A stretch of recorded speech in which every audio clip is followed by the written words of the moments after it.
પપ્પા આપને એક વખત રૂપેશનો નિર્ણય વધાવી લેવા માટે તું મને કહેવાની હોય ને તો મહેરબાની કરીને આગળ બોલીશ નહીં. એ શક્ય નથી એટલે નથી. પણ કેમ પપ્પા? એમાં વાંધો શું છે? હું સેજલને પ્રેમ કરું છું એટલે મેં સેજલને દિવાળીની ભેટ આપી. સિમ્પલ. ભેટ અને ઉપકારમાં ઘણું મોટું અંતર હોય છે રૂપેશ. ને હું નથી ઈચ્છતો કે માસુભાઈને બીજી વાર બોલવાનો મોકો મળે. ને જો હું એમ કહું કે પપ્પાના ગેરવર્તનના કારણે જ મેં આ પગલું લીધું છે તો પણ નહીં રૂપેશ કુમાર.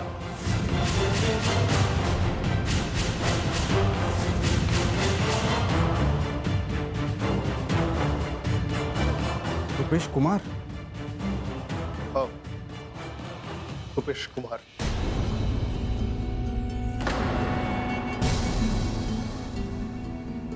ઠીક છે, રૂપેશ કુમાર તો રૂપેશ કુમાર. પણ તમારા સંબોધન બદલવાથી હું મારો નિર્ણય નથી બદલવાનો પપ્પા. અને આ પરિવાર મારો પણ પરિવાર છે. એના સારા નરસાના નિર્ણય લેવાનો અધિકાર મને પણ છે. એની ક્યાં ના છે? પણ જે નિર્ણય લો એ પ્રેક્ટિકલ તો હોવો જોઈએ કે નહીં? જો તમે સમજુ છો એટલે સ્પષ્ટ શબ્દોમાં કહી દઉં છું તમને. એક પણ પૈસો આપ્યા વગર અમે આ ઘરમાં રહીએ છીએ મફત. ને માસુકભાઈને આ મફત સામે જ વાંધો છે. ને એમાં આ ઘર તમે સેજલના નામે કરીને માસુકભાઈને સાચા ઠેરવ્યા છો.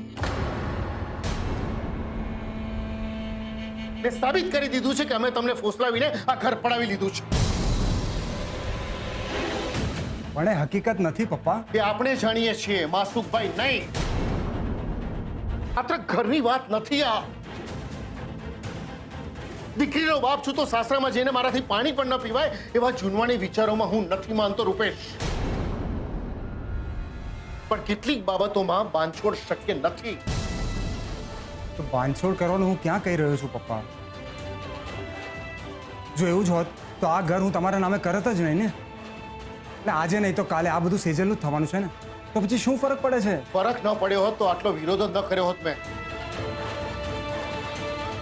રૂપેશ, તારી લાગણી ખોટી નથી. સાચી વાત તો એ છે કે મારા દિવસો સારા નથી જઈ રહ્યા. સેજલ, મેં તને હમણાં બોણી આપી હતી ને, આપ મને. બોડી આપ મને.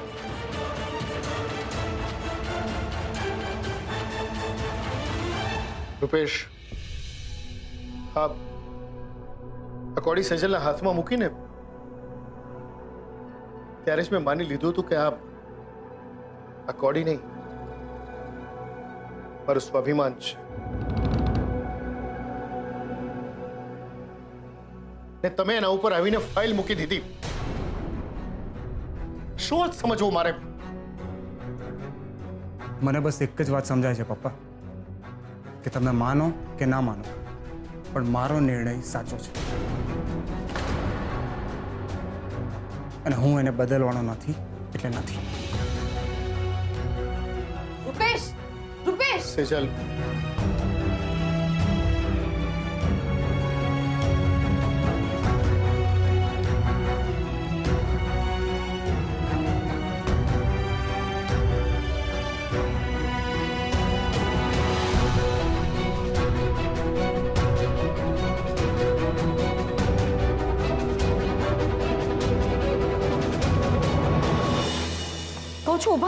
ઉભા રહો, મારી વાતો સાંભળો. ક્યાંય નથી જવાનું તમારે. ઉત્કર્ષ બેટા, તું તો કંઈક કે એમને. એમાં ઉત્કર્ષને વચ્ચે લાવવાની જરાય જરૂર નથી. આ મારો, રૂપેશનો અને મોહનભાઈનો મામલો છે અને આજે હું નિર્ણય લઈને જ રહીશ. એટલે ઘર કંઈ એમ મફતમાં નથી મળતા. હું કંઈ અહીંયા ધર્માદો કરવા નથી બેઠો. કહું છું શાંત થાવ. ગુસ્સો એ આપણો સૌથી મોટામાં મોટો શત્રુ કહેવાય. મહેરબાની કરીને પ્રવચન આપવાનું તું બંધ કરીશ. અને પૈસા મારા, જગ્યા મારી અને ત્યાં જલસા કોણ કરે? તો તો કે પેલો ચા વાળો અને એનું આખું કુટુંબ? હું તમને હાથ જોડું છું, આવા સારા દિવસે આવા વેણ ન કાઢો.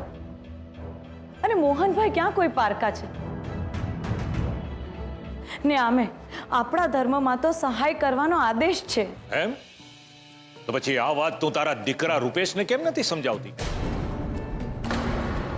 કે આ બાપના ધંધામાં સહાય કરે? બોલ્યા મોટા, આદેશ છે. જો આ ઉત્કર્ષને જો રાત દિવસ કેટલી મહેનત કરે છે આ છોકરો.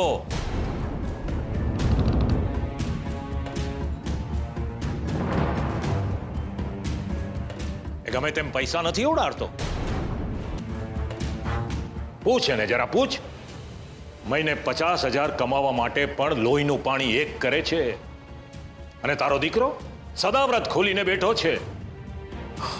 ઉત્કર્ષ, જરા તારી કાકીને સમજાવ કે આ રીતે પૈસા ઉડાડવાથી કુબેરનો ખજાનો પણ ખાલી થઈ જાય. અંકલ સાચું કહી રહ્યા છે આંટી. રૂપેશે ઘર સેજલ ભાભીના નામે નહોતું કરવું જોઈતું. અરે પણ બેટા, જે થવાનું હતું એ તો થઈ ગયું ને. અને એક વખત આપણે કોઈને આપી દીધું એ પછી એના પર આપણો કોઈ અધિકાર ના કહેવાય. સાચી વાત છે તારી. ભૂલ મારી જ છે કે મેં બંગલો રૂપેશના નામે કરાવ્યો. એમાં જ આ બધી લપ ઊભી થઈ છે. વાંધો નહીં, કરવા દે છોકરાને બાપની દિવાળીના નામે ઉજાણી. બાકી હવે તો એ છે ને હું છું. હે ભગવાન, મારા રૂપેશની રક્ષા કરજો અને રૂપેશના પપ્પાને સદબુદ્ધિ આપો કે કોઈ હાડું અવળું પગલું ના ભરે. પગલું તો મેં વિચારી જ લીધું છે. એ ચા વાળા અને એના આખા પરિવારને દિવાળીના ધડાકા ન સંભળાવું તો મારું નામ પણ માસુક સંઘવી નહીં. પણ મારી સામે તો જો રૂપેશ, આ બધામાં મારો શું વાંક છે?